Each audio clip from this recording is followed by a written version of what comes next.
কুষ্টিয়া জেলার খোকসা উপজেলায় অবস্থিত শিমুলিয়া গ্রামটি বিশ্বজুড়ে ইউটিউব ভিলেজ নামে পরিচিত। এটি একটি ব্যতিক্রমী স্থান যা একটি ইউটিউব চ্যানেলের মাধ্যমে খ্যাতি অর্জন করেছে এবং গ্রামের সামাজিক ও অর্থনৈতিক উন্নয়নে গুরুত্বপূর্ণ ভূমিকা রেখেছে। ইউটিউব ভিলেজ হওয়ার পেছনের গল্প।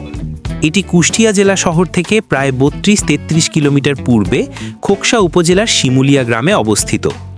এই গ্রামের ২৫-৩০ জন মানুষ স্থানীয় শিক্ষক দেলোয়ার মাস্টার এবং সফটওয়্যার ইঞ্জিনিয়ার লিটন আলীর নেতৃত্বে অ্যারাউন্ড মি বিডি নামে একটি ইউটিউব চ্যানেল পরিচালনা করেন।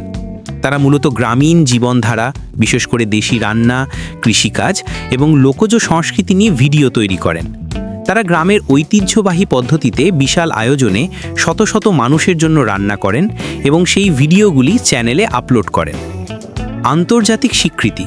তাদের ভিডিওগুলি জনপ্রিয়তা লাভ করে এবং ২০১৮ সালের শেষের দিকে বেস্ট এভার ফুড রিভিউ শোয়ের সানি সাইড এই গ্রামে ছুটে আসেন। তিনি এই কর্মকাণ্ড দেখে গ্রামটিকে ইউটিউব ভিলেজ নামে আখ্যায়িত করেন, যা পরবর্তীতে লোকমুখে পরিচিতি লাভ করে। ইউটিউব থেকে আয় করা অর্থ গ্রামের সামাজিক উন্নয়নে ব্যবহার করা হয়। পাশাপাশি গ্রামের সৌন্দর্য বর্ধন এবং দর্শনার্থীদের বিনোদনের জন্য তৈরি করা হয়েছে ইউটিউব ভিলেজ পার্ক।